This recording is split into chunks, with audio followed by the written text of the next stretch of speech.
Hi, Rosabelle. How's it going? Hi, good. Sorry, I missed your call. I was getting into the Uber. Now I'm in the Uber. Well, where are you going? I think it's the new Wes Anderson film, the Phoenician scheme or the Hmm. PH something scheme. Benicio del Toro's in it. Are you a fan of Wes Anderson? Not really. I'm calling you for the hit podcast Flightless Bird.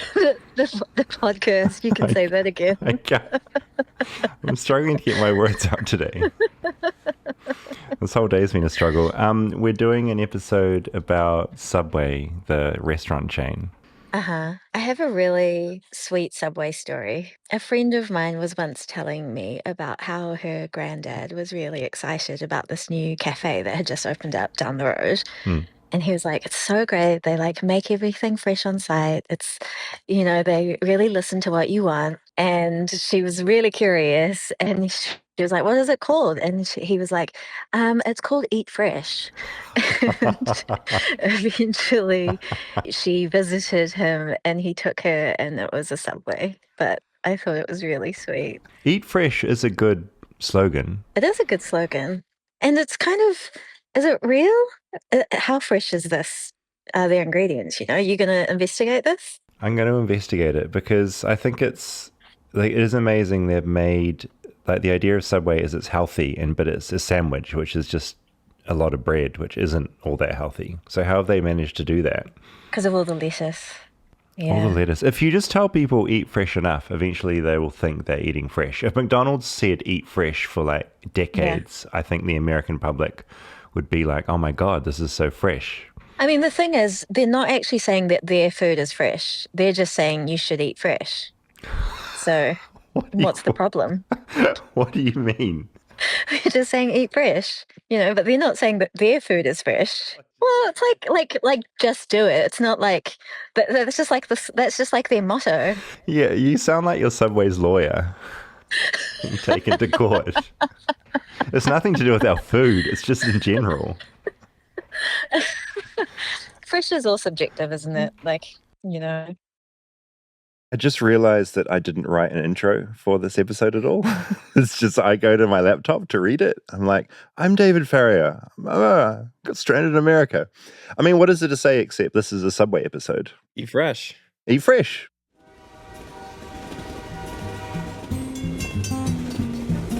Flightless, flightless, flightless bird touchdown in America. I'm a flightless bird touchdown in America. Hey, Rob, how are you? Great. Great. How are you? I'm good. I'm good. I'm still reeling. I don't want to do too many tangents, but I'm still reeling from the Nathan Fielder rehearsal season 2 finale. Yeah, you're really dating this recording too by saying that. I am. I'm really dating it because we're recording this so far in advance. Not so far in advance, but you've got some travel coming up. So. Yeah, a little bit in advance. All I'll say is, if you haven't watched it, you should watch it. Do we have any admin that we need to do? I feel like we have a few little things. We've got live shows coming up. They're close. We've got July 3rd in Denver Mhm. at the Cervantes Masterpiece Ballroom. It sounds amazing. I've never heard such a grand name I for a know, it's a venue in pretty my grand entire name. life. And then July 10th in Chicago at Park Yes. West. So get tickets to both of those and bring people with you. Yeah, please do. It's flightlessbirdpod.com, flightlessbirdpod.com. That has all our live dates on there. And also getting lots of suggestions for guests. But if you haven't emailed in your ideas, flightlessbirdchat@gmail.com. Love any kind of insights into those two cities. And these are probably going to be the last shows of the summer. So They probably will be. if you're anywhere near either of these cities, Come and see us. come and see us. Please. And something I always forget to say as well, if you haven't already, if you can like and subscribe, I know it sounds like a joke when you say that now, but it does really help us get prominence on things. So Spotify, you've been very good to us. We've got so many ratings, like too many ratings. It's No, crazy. Not too many. Keep doing You can it. never keep doing it. Yeah, no, just- Apple Podcasts, just the act of subscribing and liking, and a bonus is actually writing a little like review or rating. Mhm. That just helps us in the weird algorithm. It kind of like pushes us up and helps people find us. Ideally, a good rating A good rating is A good. good rating. Yeah, go High for stars. 5. Yeah. 5 out of 5. Yeah. Don't do 1 out of 5s. If you're going to give us a 1 out of 5, Just maybe I would say don't do it. Yeah. And YouTube. We do have a YouTube channel. Yeah, we do. We make videos of these. We do. We are YouTubers now. YouTubers. And again, all those links are on flightlessbirdpod.com. You can see our beautiful set that Rob has. This is a beautiful studio. I really want to get one of those YouTube plaques that they send you. Oh, yeah. I don't know how many subscribers we need to get one. Please subscribe to us on YouTube so we can get our plaque. Yeah, maybe like a couple YouTube accounts if you have them. It's funny, I always see those, like, I see people, like, they have like Rotten Tomatoes sends it out once you're certified fresh. Yeah. And like all these different things, TikTok, YouTube. We'll get there eventually. Just another like 20 million subscribers and we'll be in the running. Know what the benchmarks are probably not super attainable. No. But we got to try. Podcast, but we got to try. Let's get there. Subway sandwiches. Are you a sandwich guy? I would say I am 50-50. If I'm in the mood for a sandwich, I will happily eat one. Mm-hmm. But I'm not like I must have a sandwich. It's not, I would take, as far as a quick meal, I would take a burger or a pizza over, or a taco over a sandwich. Are sandwiches a big thing in New Zealand? I feel like... Or are they as prominent as they are here? Because when we did this and we were looking for Subways to go to, there were so many everywhere. Yeah, I mean, you put it in your map, and it's like there are like 20 dotted around like any American within house. 5 miles of it's us. Insane. Yeah, so in New Zealand, obviously, we have Subway. Mm-hmm. My wonderful mum Sam would like pack me a school lunch, and there'd be a little sandwich in there. Usually ham and cheese or Vegemite, of course, because I'm a New Zealander. Mm-hmm. But no, we don't have the same affinity for sandwiches in New Zealand as you do here. Like America seems to take it very seriously. I mean, ages ago, we did a Flightless Bird on sandwiches, and I realized like how much the culture here loves a sandwich. So what are your go-to sandwich places now that you're in a country that loves sandwiches so much? See, the only places I know are Subway and Jersey Mike's. Oh, Jersey Mike's. I made a list and I forgot Jersey Mike's. Oh, okay. Because I don't know where to go outside of that here. Like, what have you got? So do you know about Quiznos? No. I don't know how much they're around anymore. I think there was like the big 3. Okay. Were Quiznos, Jimmy John's, and Subway. Okay, and how do those 3 differ? They're all fairly different sandwiches. I feel like Quiznos and Subway, I might get in trouble from quiz heads, I think. They were similar, except Quiznos would toast. Oh, they'd their toast sandwiches. them. That was their like big thing, was that they would toast them. Because obviously with Subway you can choose to toast, but those ones like always toasted. And then I feel like Jimmy John's to me was, their big thing was speed. They'd make them very fast. But it felt like a lighter sandwich to me. Right. Like it actually felt healthier than, because sandwich is not exactly a like light lunch. Well, no, there's so much bread. I mean, that's the thing about Subway that's remarkable is they've somehow managed to get this idea of them being so healthy. But it's a sandwich. It's meat and cheese and maybe some veggies and 2 pieces of bread. The thing I find interesting about a sandwich is that certainly in America, what I've seen, like you do pack them very full of contents and all you have is this little bit of like bun or bread. Feels very risky. And when you get sauces involved, things can get soggy pretty quickly, which I'm a little bit about. My go-to sandwiches in LA are normally not chain places. Okay, where do you go for like a good sandwich? So I've gotten into Ghost recently. Very like cool edgy name. It sounds like it's like there's a metal band called Ghost. Yeah, I think I think Ghost Sandos is what. Okay. And then Giada is really good. Okay. And then Wax Paper. What is making them for you? What is making those a good sandwich? Is it the ingredient ratio? Is it the bread? I think it's all of that. I think the bread is actually fresh at these places. Like once you start getting into chains and mass ingredients to make bread, I feel less confident in how fresh the bread is, especially when no matter which one you go to, it smells exactly the same and the bread looks exactly the same whether you're in Arkansas or Portland or LA. Yeah, you do start to think like about the history of that piece of bread before it got to you. Yeah, or just like they had to buy so much of X, Y, and Z ingredient to spread out the millions of locations around the country to get them to be the exact same.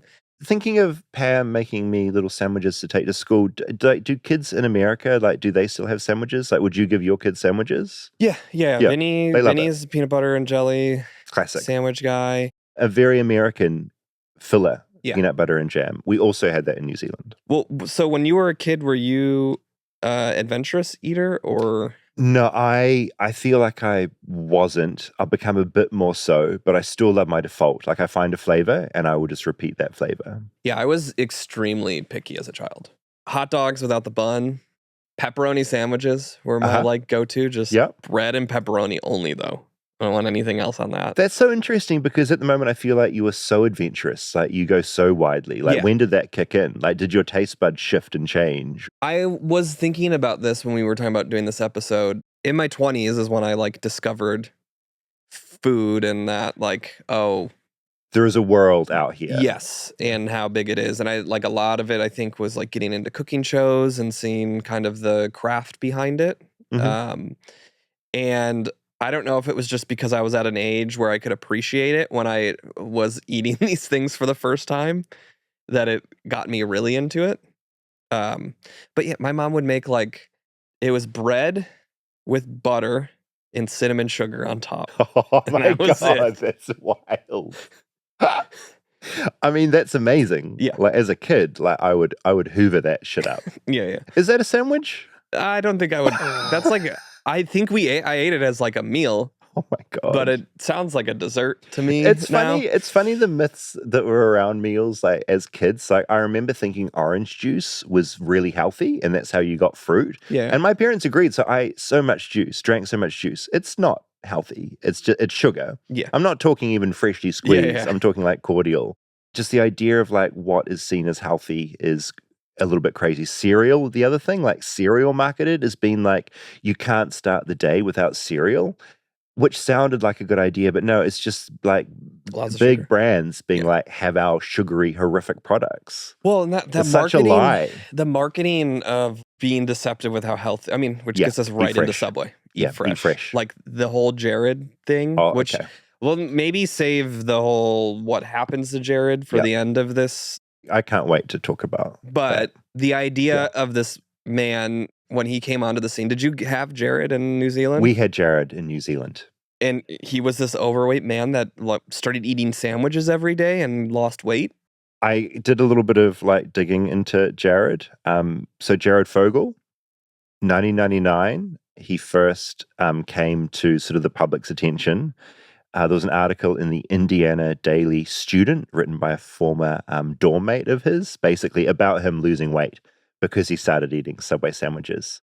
Oh, so this wasn't even concocted by Subway at this point? No, this was like, so student newspaper, it jumped from there, and then, you're going to love this, a Chicago area Subway franchisee then saw that story in that paper and then took that to a Chicago advertising agency and was like, can we use this? And so it started as Chicago's to blame for Jared, essentially. Wow. In 2000, so a year after that original article, they ran a regional TV ad campaign in Chicago. First ad aired on January 1st, 2000. Great year to do things. Like everyone was freaking out that like the world would end and all the computers would turn off. But no, we just had Jared. And it basically introduced Fogle in his story with the following disclaimer. The Subway diet, combined with a lot of walking, worked for Jared. We're not saying this is for everyone. You should check with your doctor before starting any diet program, but it worked for Jared. And that test ad was such a huge success. Subway just everyone took it on and it became their national campaign. And that's what like grew Subway into this thing. And I just remember in New Zealand when I walked into a Subway, it was a cardboard cutout of Jared and he was with his big pants basically saying, yeah, because I ate Subway, I have lost so much weight. I'm healthier. These are my old pants. And that image was the one. Yeah. I know exactly what that image was. It's funny. I love the power of America that this thing from Chicago was suddenly making me in New Zealand think, oh my God, this is a healthy, delicious food I can eat. Yeah, this bread and meat Yeah. And will cheese. help me lose weight. It's wild. Yeah, it is funny also how adjacent it feels to Supersize Me. The guy that ate. Yeah, he ate nothing but McDonald's. Who was that documentary He maker? died recently. He ended up, his whole other story was quite tragic and got accused of some things and passed away. Super Size Me. I mean, Super Size Me was a documentary that was one of those documentaries that just broke through. And I think, like Michael Moore's stuff, it made people go, oh my God, like it made a documentary entertaining. These companies are lying to us? Yeah. Yeah, and it was just huge. Morgan Spurlock. He got very, very sick. He eating did. McDonald's for as much as he did. Yeah, it was not good. And as someone who, I still eat McDonald's, like it was a wake-up call because you're like, oh my God, like it's horrific food. It's awful. You should make a doc where you Morgan Spurlock Subway. Here's a pitch. Pitch for a new doc. Let's go 6 months every day. All you eat is two sandwiches. I think I would not do a Jared. I think I would. That's it would be a kind bad of time. what I'm thinking. I'm not going to do that. But that documentary kind of like redefined what documentary could be. Because it was like, because documentary was seen as this thing that your teacher would like roll out. Your substitute teacher would make you like watch this like very generic narrator-driven thing over wildlife footage. And things like Super Size Me made people go, oh, holy shit, documentary can get a point across and be entertaining. That documentary had a lot of flaws, but it was it's one of the most famous docs of all time, right? Yeah. Well, then the other marketing thing that Subway really liked to do was they just made everything, it was the footlong. Like the fact that the measurement of the sandwich became such a marketing piece. That very weird American measurement system you have. I mean, 30 centimeters is what we would go for. Did they do the $5 footlong in New Zealand, even though you weren't? We definitely adopted the foot thing. Like foot is one of your crazy American measurements that we were like, we understand the foot. It's 30 centimeters. Here it is. Yeah. So yeah, the footlong was definitely a thing. And were you eating footlongs when you went there? No, I would do a 6-inch. Yeah, me too. I don't think I ever ate. I'd never ate a footlong. Yeah, I've done a few footlongs since I've been in the States, and whenever I ate a footlong, I regret it. Yeah, it's a lot of food. And then they had the party subs, which were like, what's that? 6 to 12 feet, I think. Oh my God. Which they would advertise. Would that be like one long bit of bread chopped, or was it just a bunch of 12 inches shoved together? I think it was one long piece of bread. I don't know how they baked it. Wow. So maybe I'm wrong. Again, that's very American. Yeah. Just going overboard with size. Yes. Like size is everything. Bigness is everything. Well, and I think they do cut it up because it's for a party. What kind of party is this? American party, David. I don't know. Just everyone shoving sandwiches in their face? Yeah. Oh my God. Stay tuned for more Flightless Bird. We'll be right back after a word from our sponsors. Support for Flightless Bird comes from Bombas. Now, summer's here. I'm in Manchester right now, and I am with Rosabelle. Say hi, Rosabelle. Hi, everyone. What does summer mean to you? Do you like summer? I guess summer means hot weather. It's true. It also means you're having a break, a goal, a vibe. And look, here's a transition. Let's not let bad socks and blisters ruin it. Now, Bombas makes socks. Did you know this? I actually noticed you were wearing Bombas socks the other day. What do you think of them? They looked very stylish. For a long time, I wore ankle socks, and I learned recently that they are deeply uncool. And what I like about Bombas is they're like very long and they go up your leg. And that now with the kids is a cool thing to wear. It's so cool that you can be cool again. Thank you. They don't stop at socks either. They've got fresh white tees you barely have to break in and waterproof slides for the beach. Do you know what slides are? I've never heard that word. They're like flip-flops. Oh, like flip-flops. You can get flip-flops there? But with not the thong bit. It's like a strap over the top. The strap one. Okay. Yeah. That's a New Zealand reference. We love thongs in New Zealand. They're also travel ready, and they make socks that make international flights bearable. As in, they have compression socks. Rosabelle, do you ever use compression socks? I have actually started using them, and I love knowing that I could get some because they're so good. Yeah, if you want compression socks, go to Bombas. It's important. If you don't use compression socks, you can get a clot and die. Like when you've got long legs like mine, it's actually genuinely like very important to use them. I agree. We don't want to die. We don't want to die. And also, they don't just feel good, they do good. One purchased equals one donated to someone who needs it. That's pretty neat, right, Rosabelle?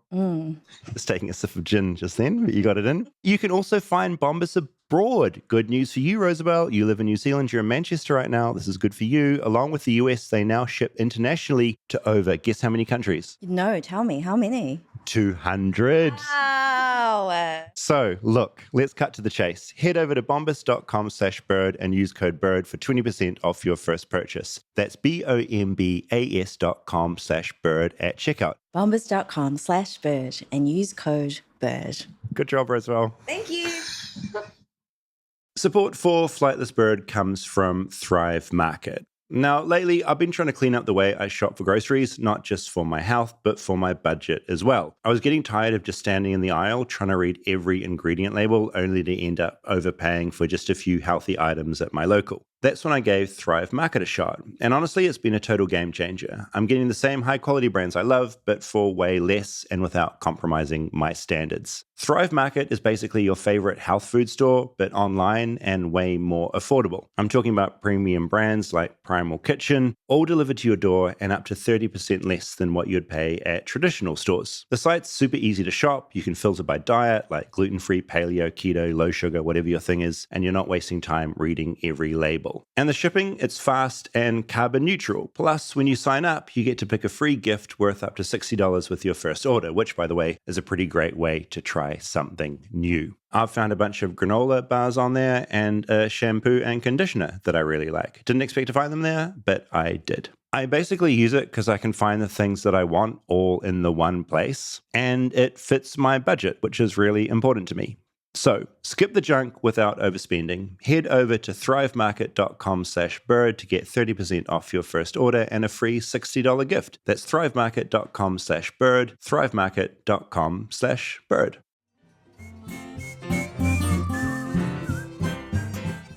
Okay, let's play our little date we took to Subway yesterday, and then we will get into the horrificness that is Jared Fogle.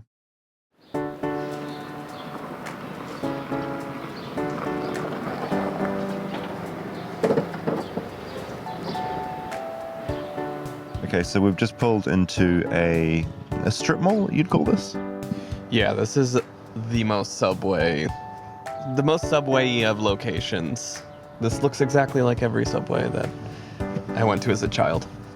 Yeah, so we have cleaners, we've got a barber shop, we've got some sort of shoe repair place, and then on the corner we have a beautiful Subway. Yep. Actually, I haven't actually talked with you a lot about strip malls because they are such an American thing. We don't really have this in New Zealand, and I do really appreciate that you can pull into a strip mall and there's just an assortment of quite very different, quite quirky spots, you know? So always a surprise. How often are you in strip malls and going to multiple shops within that strip mall? Very often not, but I'm always like surprised and always good people watching. I mean, over here there is a smoke shop where you can get cigars, CBD and cigarettes. I mean, and kratom. Kratom's another topic we need to do. It just feels so deeply sort of American. I mean, what I like about it is it's such a leveler. Like, we're in a neighborhood here, and it's just a whole bunch of different random people coming for very different things. There's like a relaxed, calming nature of a strip mall, I guess. Okay, so we have differing opinions on Subway, obviously. I really enjoy a Subway sandwich. You don't so much. Can you remember your first sort of Subway experience? I mean, I used to love Subway. Oh. There was one by my parents' house growing up, and what changed? That was my sandwich shop. I mean, I don't think Jared helped the cause. I think there's just been tons of news about Subway that made me realize that's not where I want to get my sandwiches from. In New Zealand, something I always associated Subway with was like healthy eating. Like, oh, you're going to shed all these pounds, which I guess was the whole Jared campaign. I'm wondering if that was the same vibe Subway had in America. Was like, you go to Subway if you want something extremely healthy and extremely fresh. Yes, it definitely had that as the marketing push behind it, but also it's a sandwich. And it's like a lot of carbs, a lot of bread, not exactly the food that I would associate healthy eating with. Subway, like I took my road trip last summer, like we had Subway a couple times because they're everywhere. Like even picking which Subway to go closest to us, there was 11 options within 6 minutes of us. Yeah, it was insane to actually see them all peppered around. There's like way more than Starbucks. Yeah, it's crazy. Yeah, one good thing about being in America is that you'll never not go without a delicious Subway sandwich. You're never too far from a Subway sandwich. Okay, do you have any idea what your order's going to be in there? Yeah, I only get the same thing every time. That Baja Chipotle turkey, like, looks good in the picture. I mean, I'm looking at the new hot honey sub. That looks pretty good to me. Sweet, spicy, so swicy. Not a very funny marketing line, but... Yeah, I am the spicy Italian. All right. Beautiful. Morning. Okay, I'm going to do a 6-inch hot honey chicken. I'll just do regular bread. Just white, thank you. And then, do you want the cheddar cheese that comes with? I will do cheddar cheese. Yes, please. And toasted would be amazing. Some sandwiches are missing from the board. They're numbered up to 45, but I don't see 45 sandwiches. Oh, that's interesting. There are some missing numbers. Because my sandwich is missing. I want to see if they still have it. I'm worried for you, Rob. I'm worried. There's fear in your eyes. Extended menu somewhere? Do you still have the spicy Italian? Yes, just the hot shot for the other now. Ooh, yes. Can I do no lettuce or tomato on that, though? Look how good that looks coming out of the oven. Like the smell. I'm going to get everything in there, I think, as much as will logistically fit. There's a real art to packing the sandwich as well. I love the smell of a Subway. Hits you in the face, I'm into it. Do you know what the smell is? I assume it's like the bread. Yeah. It's definitely the bread. Rob, you're getting some little chips over here, eh? I sure am. I think I'm going to do the sea salt and vinegar. It's the joy of being an adult. We can eat whatever we want. I forget this sometimes. We can do whatever we want. I'm going to get a cookie. Rob, I had a dictaphone disaster. I hadn't changed the batteries, and suddenly the whole thing went offline just as you were ordering something very exciting. They do have footlong cookies, which is a new thing. I mean, I do love Subway's obsession with the size of the sandwich. So, like, talking about this being sort of used to be a healthy marketed place, now they've just gone footlong cookies. Like, I mean, I just feel like I love the low keyness of this place. It's just so generic and everything's a little bit old and a bit, you know, when this first opened, it would have been such a beautiful establishment, but it all just feels a bit run down. Yeah, it doesn't seem like this has been updated in 30 years. The decor or anything. And that's its charm. My God, 10 out of 10. Hot honey and the chicken, chef's kiss. 10 out of 10? This is the best thing you've ever eaten? This is incredible. Yeah. I never feel disappointed when I have a Subway sandwich. Honestly, I feel like I'm advertising them right now. I wish we were getting big money from Subway because we could like keep the show going for a decade, but I just genuinely really like all these flavors. I also have a theory that every Subway sandwich you get kind of tastes exactly the same, no matter what the contents is. Yeah, I think that checks out. Okay, Rob's taking a bite. He's pretending to hate it. He's actually, you've done something interesting with the chips. Or do you call them chips in America? Yeah. You put chips in there. I don't love fast food vegetables. Like their lettuce, I don't normally trust. So I miss that crunch that I would normally have in a sandwich. So instead, I put chips in it. Instead of the crunch of a lettuce leaf, it is the crunch of a delicious chip. That's where all the foodborne illness comes from, is the like vegetables that have been sitting there for weeks. Isn't it amazing how what should be this really healthy, wonderful thing is the stuff that we in America need to be like a little bit wary of? I don't think there's much grosser than like soggy, wilted lettuce that gets put on fast food. To be fair though, I'm looking at my sub. This feels pretty, it just feels like I'm doing a commercial. It genuinely tastes quite fresh. I'm opening the cookie. It is piping hot, which is a great sign. Looking at this packaging, they have footlong churros, footlong cookie, footlong pretzel. Somehow they've partnered with Cinnabon and Auntie Anne's, which I do like Auntie Anne's. I don't know what that is. You've had one with me at the outlet mall. Oh, was that like pretzels? Yeah. Basically partnered with all the unhealthiest parts of American chains. Yeah, but it is, I guess they're probably owned by the same conglomerate, would be the reason behind that. It seems surprising to me that all these people would be in bed together, but I guess probably not. I do appreciate the doughiness of this cookie. It's like straight, feels like it's straight out of their oven. Oh my God, it's good. It's so doughy. It's like hot dough. My God. I would say overall, as a supporter of Subway, I would say this whole experience has been, great company, great sort of homely decor, great cookie, great sub, 10 out of 10. You? Yeah, I guess what you said. I mean, we could be eating worse.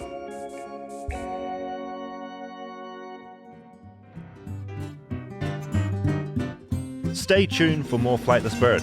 We'll be right back after a word from our sponsors. Support for Flightless Bird comes from Shopify. When you're online shopping, do you ever notice that purple Shop Pay button and how easy it makes buying something online? That purple button is the telltale sign that a store's powered by Shopify. And it doesn't just make it easy to buy, it makes it incredibly easy to start a business, no matter your experience. There's a reason that purple Shop Pay button is so loved.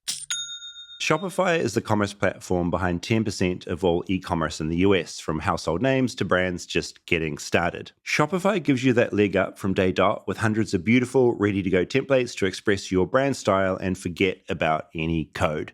And you can tackle all those important tasks in one place, from inventory to payments to analytics and more. If you want to see less carts being abandoned, it's time for you to head over to Shopify.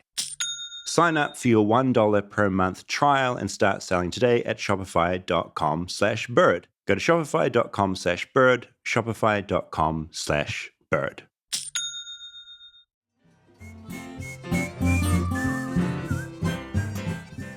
Could be eating worse. Very restrained response from you, Rob. Yeah. I try to walk the line of not being too much of a snob about it. You're not too much of a snob. Yeah. I could see, I know you weren't in your ideal spot. Yeah, I don't go to Subway for lunch often. No. Once every 2 months, I will get an urge, like I get an urge for KFC. Honestly, I have to have this sandwich today. So I guess thinking about it, reflecting on, do I like sandwiches? I don't, but at a specific time, I'll have to have a sandwich. And whenever I want one, Subway seems to deliver that hit. Again, sounds like I just am doing an ad for them. Do we want to talk about the lettuce? I found it pretty crunchy. You didn't experience any lettuce because you used chips instead. Yeah. There are certain foods and chains, I think, where my pickiness as a kid comes back when I think it's when I'm eating it for the nostalgic hit, which, like, I'm not eating Subway because that's the best sandwich that I can get within driving distance. You're remembering being a kid. Yeah. So I think that happens, but I also, the idea of soggy lettuce that's been sitting in a tub for a long time grosses me out a lot. I know what you mean. And I feel like this Subway, I think, it sounds like I'm doing that again. I think generally their lettuce is pretty crunchy, but I know that feeling of if I get any bit of vegetable in any meal that's like off. Slimy. It's slimy. I'm like, the whole thing becomes like, I can't risk having this again in a bite. So I'm going to throw the whole thing out. Which, for the record, when you had yours with lettuce, your lettuce looked fine and fresh. It was crunchy. But I'm not taking that gamble. Yeah, and so you know that instead if you insert a delicious chip from a bag that you bought separately, you don't run that risk and you still get the delicious crunch that you get from lettuce. Exactly. I don't not like lettuce and I don't not like tomatoes. But you just want to be guaranteed that it is fresh. Yes, and I don't necessarily trust where they're sourcing their lettuce. And fair. Now, the establishment we went to was, I would say, like a very mid-range Subway. You go to some certain parts of town, their Subways will be very shiny. This one had a bit of wear and tear. There's another Subway as well. So we experienced this quite a bit on our road trip last summer that I took with Calvin and my dad, and the gas station Subway. I have been to a few of these, and I don't quite know how it's happened, but you go in and you pay for your gas, and there's like the normal stuff you buy, but there's also just casually a Subway shoved inside. This is also a big thing on tour. When I was in high school and college and would be on tour when you're around the Midwest, like you're driving in the middle of nowhere and that's your food option. That's your one guaranteed food option. Stopping for gas and you got to get Subway. And also, I imagine like open some pretty crazy hours. So like you might actually get them when they're open. Yeah, but that's probably also where the nasty lettuce is. There's something to me about the fumes of a gas station combined with fresh food that throws me off a little bit. I think, when I think of where I want my dining experience to be, the first thought isn't gas station. But I think there's like a thing where the like plot of land that they build a gas station on, they can't put anything at for a certain period of time because of... Right. Just things leaching and smells getting stuck into things. So when you see like a closed down gas station, it sits there for a long time. Now you say that, I think of a bunch of closed down gas stations, even back in New Zealand, that just sat there for a very long time. And I don't know the specifics of it, but I think they're not allowed to really build on that for a while. So then you're right. Couple that with, do I want to eat a sandwich that has been sitting out on this location? There's definitely been like a few kind of food controversies around Subway, and I kind of feel sorry for them in a way, because if you're a franchisee and you run your restaurant like beautiful, top notch, and then some other sub run by some other franchisee gets some terrible headline, you are like instantly marred with that, right? Or if the face of your marketing campaign gets caught with a bunch of child porn. It's a bad vibe. So just before Jared came on board, September 99, 32 customers in Seattle contracted hepatitis A after eating food contaminated at 2 different Subway outlets. So that was like a big scandal at the time. Class action lawsuit on behalf of 31 victims was resolved for, like, not a lot actually, like 1.6 million. But that was like a very big thing. Another big controversy was around the length of the sandwich. I just came across this. In January of 2013, an Australian teen, Matt Corby, complained on Facebook that Subway's footlong sandwich was actually only 11 inches long. Which, when you're baking bread, like, what? Bread shrinks and expands. It shrinks and expands. Like, to be having to, I guess, You're defending Subway here. It's their own fault, though, for completely calling it that. Subway responded by saying, with regards to the size of the bread and calling it a footlong, Subway footlong is a registered trademark as a descriptive name for the sub sold in Subway restaurants and is not intended to be a measurement of length. Which is like, what? Okay, Jared.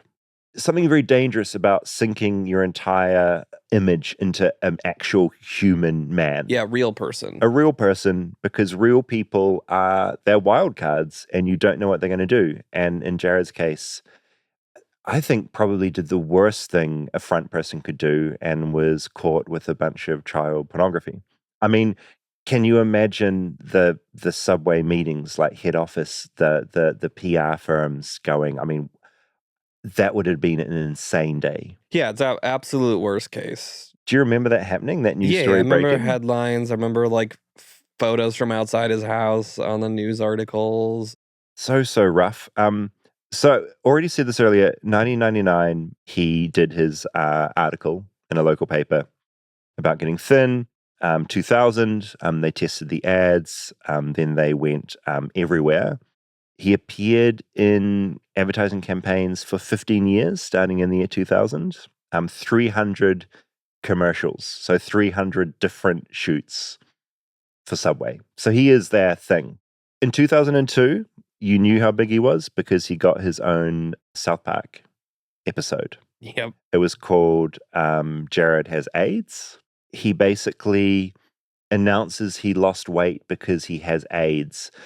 And the joke was he meant AIDS like people helping me, like AIDS. But of course, the joke, everyone thought Jared has AIDS. So it's like, that was the whole thing. This was pre This was pre things happening. Okay, so first thing that sort of led to his downfall in 2004. So 4 years of being their main kind of face, he established the Jared Foundation. Also love naming a foundation after you. It's like, I'm going to start the David Foundation.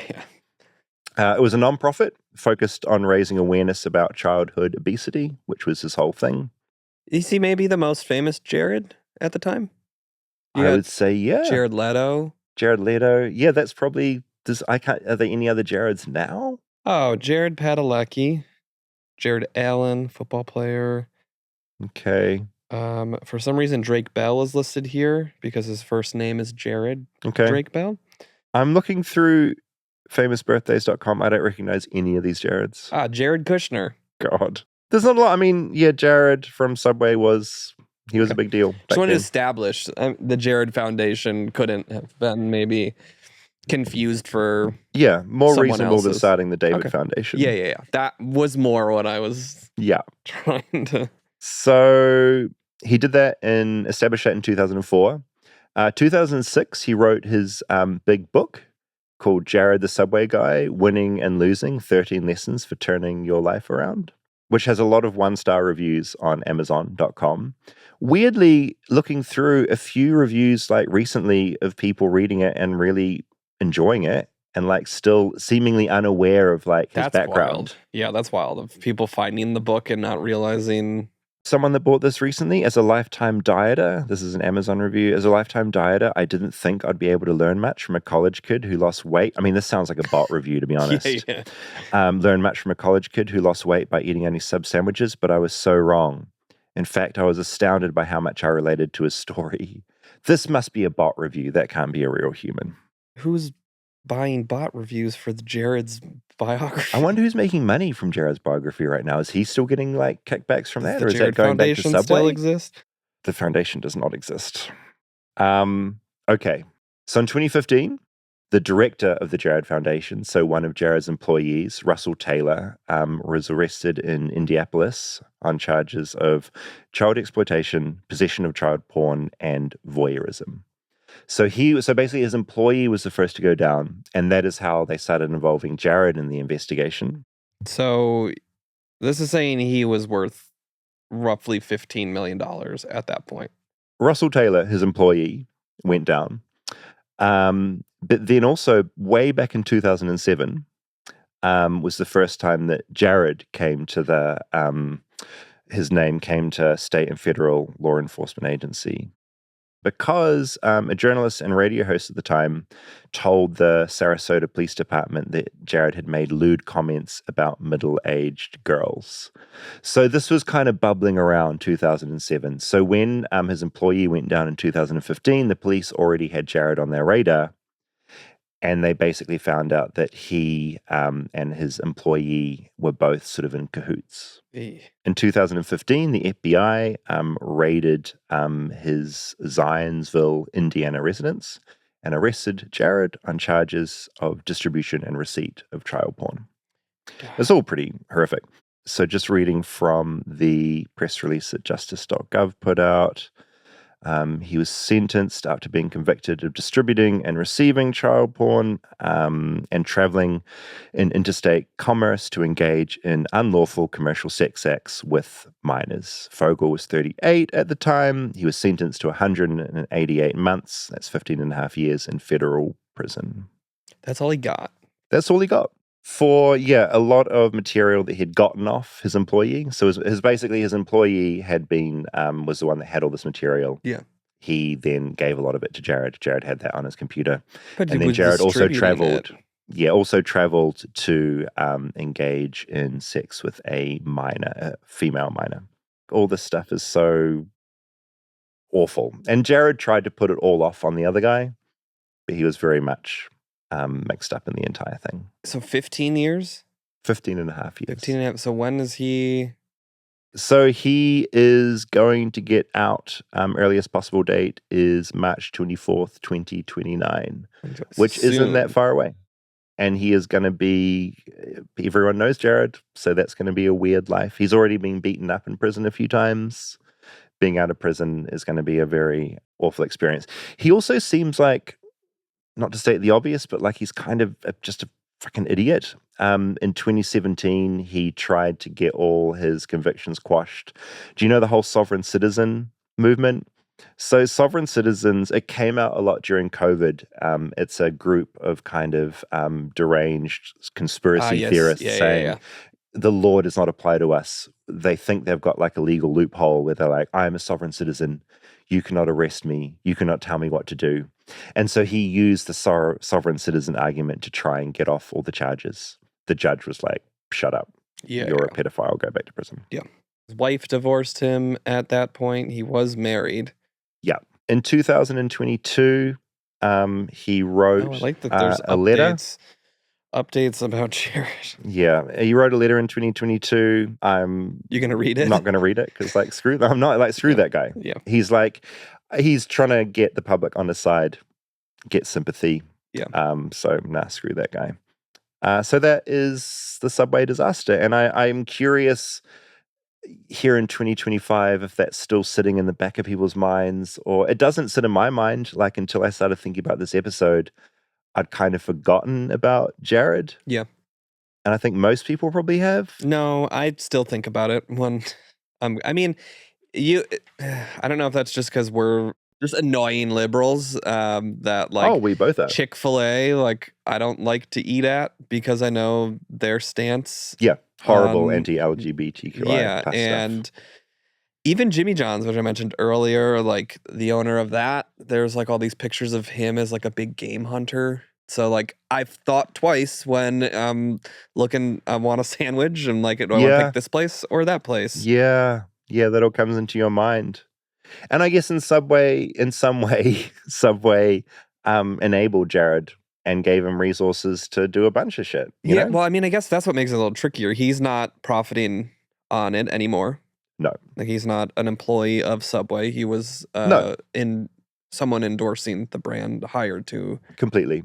So it changes things. Yeah, I think ethically you're fine to eat at Subway. Yeah. It's not like Subway hired this guy knowing his background. Right. That would be a whole other situation. They seem to be doing fine too. There's still a lot of Subway locations. It's a big chain. Yeah. I did forget sandwich chain in Chicago. Oh. Potbelly's. That sounds not particularly healthy. It was great though. It still exists. What's their vibe? Like, I think the original one's out of an old fire station. Okay. And it's big hearty sandwiches and soup and... Yeah, right. You support it. I support it. They got some jardinera that they put on their sandwiches too. You know about jardinera? I don't know what that is. All right. I'm going to find out in Chicago. You are. Okay, I can't wait. It's the fastest growing franchise in the world. As of 2015. It's slowed down. As of 2023, a couple of years ago, it has 37,000 locations in more than 100 countries. So it's doing okay. But yeah, I would say if you are thinking of having a brand, don't base it all on one dude, because dudes often do terrible, shitty things. And Jared is a shining example of that. So you're just saying, like, blanket, don't ever have a person endorse your brand? Kind of, yeah. I mean, bad when we are Let's do an ad break the really face quick.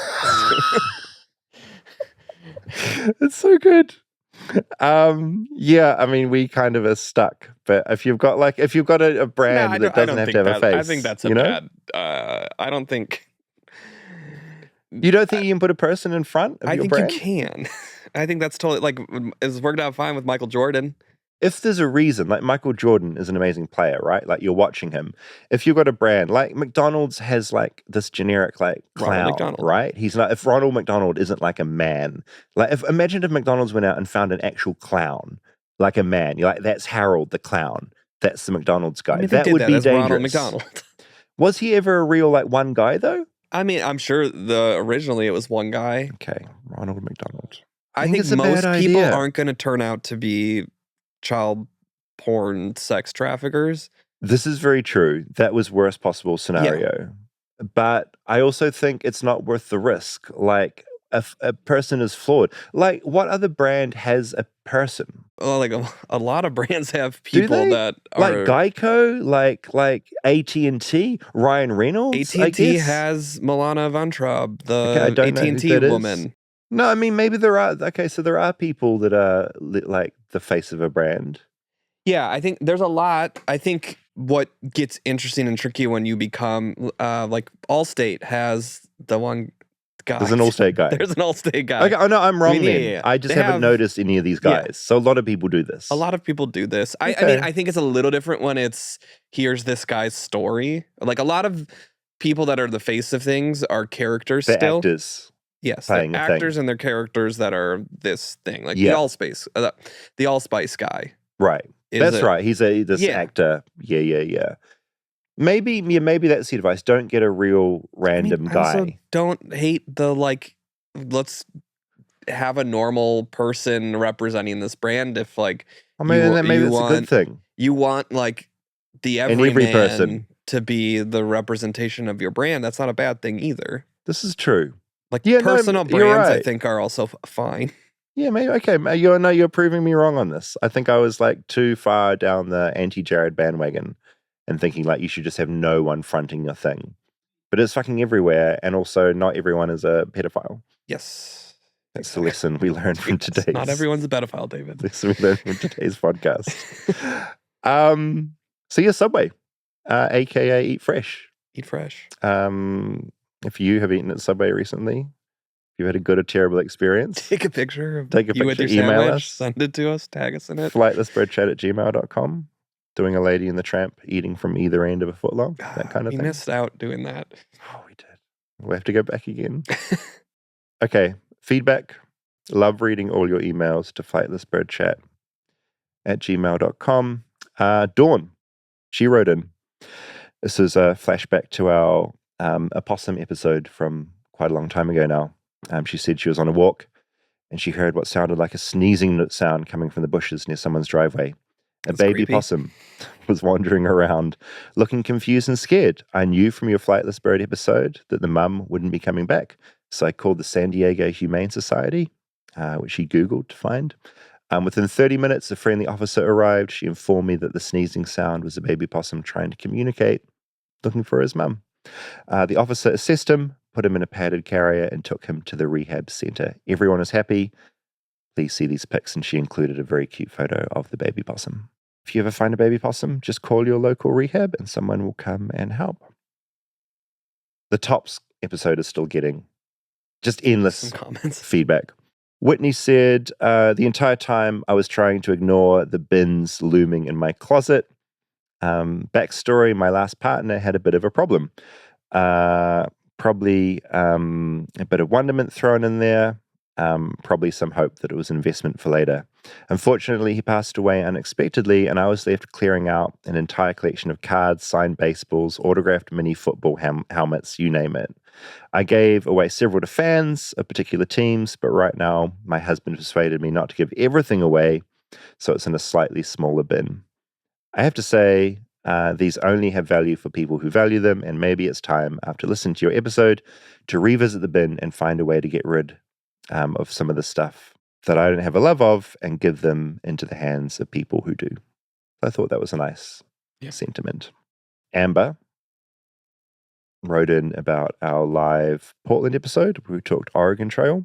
I grew up in a small town in Ontario, Canada in the 80s. We only had one Macintosh computer for several classes to share, so you had to sign up for your turn to get to play the newest game, Oregon Trail. When my turn finally came, I went into the hall, logged onto the computer, entered my details and the names of those who were taking the trek across the country to Oregon. Being an 8-year-old girl in grade 3, I chose the first people who came to mind, my family members. Really sweet. I can't remember all of the details of my family's adventures that day as I navigated them to Oregon, but the vivid memory I do have is sobbing in the hallway after having killed my entire family, including my baby brothers. As the bell rang, my classmates ran into the hall. I quickly turned off the computer, wiped away my tears, and pretended not to be upset by a computer game. I never played Oregon Trail again. Yeah, as soon as she said that, I was like, all right, they're all dying. I love someone having such an emotive response to that game. Yeah. Like, because she has an 8-year-old, you're like invested. Yeah. So that's my baby brother. They just died from dysentery. Corin. Or is it Corrine? One of those. This is in regards to our Blockbuster episode. When I was a kid, we rented Willow on VHS. I was watching it alone in our basement. There was a scene with a cat, and I was so delighted that I kept rewinding to see the cat again. After a few times, the screen went all screwy and the tape stopped. Panicking, I pushed the eject, but nothing happened. Push rewind, no luck. It was completely jammed. Kids these days have such easy access to cat content, they don't have the appreciation of what some of us had to put at risk for some cool cat entertainment. I think that's a really good point. Shit was hard to find back then, and if you found it on a VHS, it was like, oh my God, here it is. Do you remember recording things on VHS from TV? Oh yeah. The first bit when we were doing it was on like a big camcorder. Oh, amazing. A big camera. Yeah.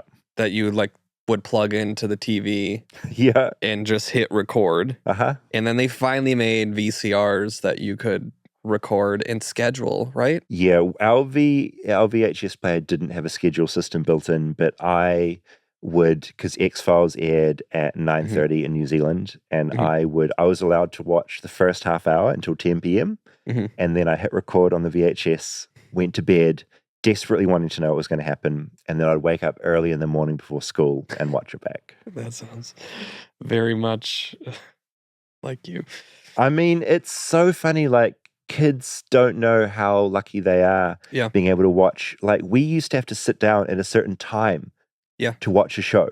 Yeah, well, and do you remember when TiVo came? What was that? You could record like on a hard drive? It was like the first one, at least here, where you could just like record and schedule TV. We had this network in New Zealand called like Sky, and they sold boxes that let you record stuff. And I remember being in awe of that. That was like only the rich families had the TiVo, because I think there was like, you pay for the box and then there was also the subscription, the monthly cost of it. Yeah.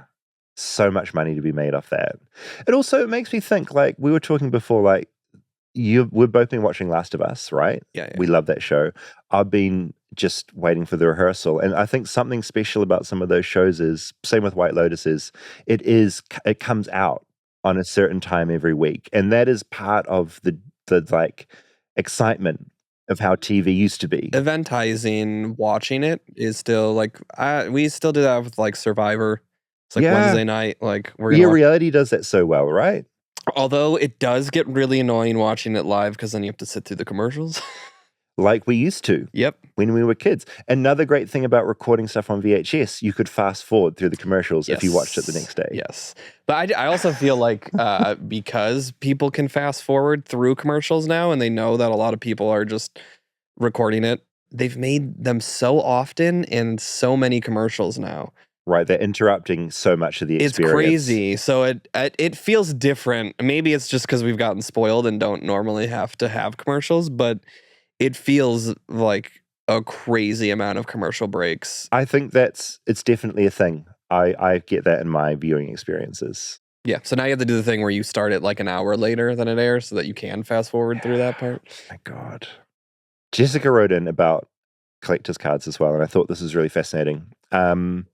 One thing that surprised me and wasn't covered by you guys is the tension around breakers and hoarders. Do you know about this? Okay, so breakers are folks who open sealed boxes live on platforms like Fanatics Live and sell off the cards. It's a huge part of the hobby now. And people believe they're getting, these breakers are getting an unfair edge. A few weeks ago, Topps, which is owned by Fanatics, voluntarily hired KPMG to run an independent audit after people accused them of sending loaded boxes, basically giving better cards to sponsored breakers, celebrities, and athletes. The audit predictably cleared them, but because it was voluntary and commissioned by Topps, collectors are still skeptical.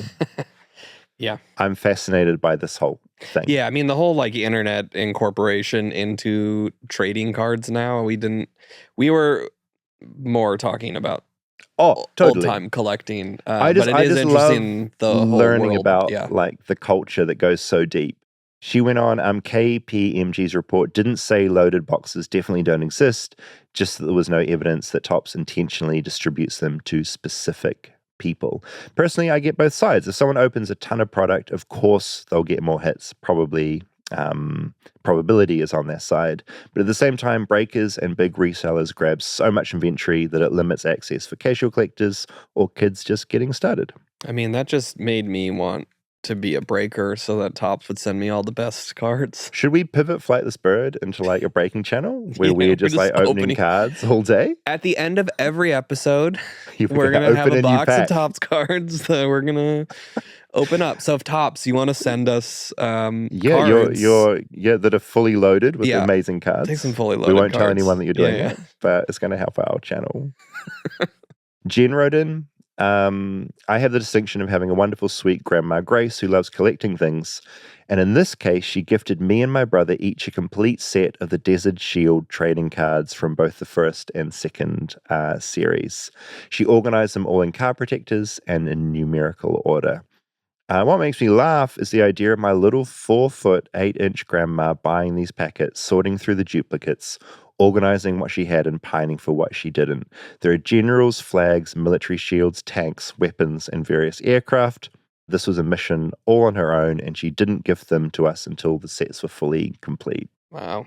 Wonder if she picked them because she was interested in them as cards, or she was like, my grandkids would love these. I think it sounds like she's just like, they will love these. That's very, very endearing and sweet. It's so pure. It's always remained a funny, odd little thing to me, but she was determined and thorough, and I love her so much because of it.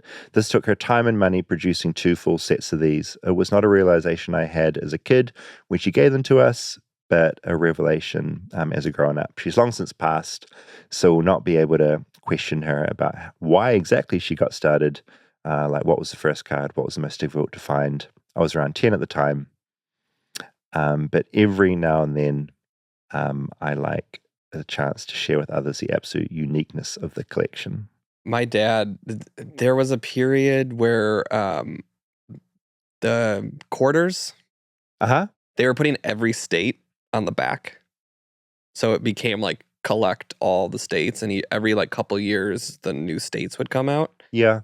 And my dad at one point was collecting 4 sets for all of us of that is all so the different kind, Rob. states. There was like a map that had like little slot for every state with the quarter. Where did he get them from? Like it's just whenever he had a quarter, yeah, he'd check. he would check the back and be like, "Oh, I don't have the New York one yet." My dad does the same thing. So when I was a kid, Jurassic Park came out. There were a series of stickers that you'd get from the gas station. Mm-hmm. And he painstakingly would drive like it wasn't the closest gas station. Yeah. Fuck parents. Like you give parents such shit, but they do such cool things for you. Like we're so lucky. Yeah. He went and collected me that whole set of Jurassic Park stickers. And now he's doing the same thing for my 4 nieces, where he goes around and gets like supermarkets put out like little collecting things and he'll collect for them. I remember too, he collected like old pennies too.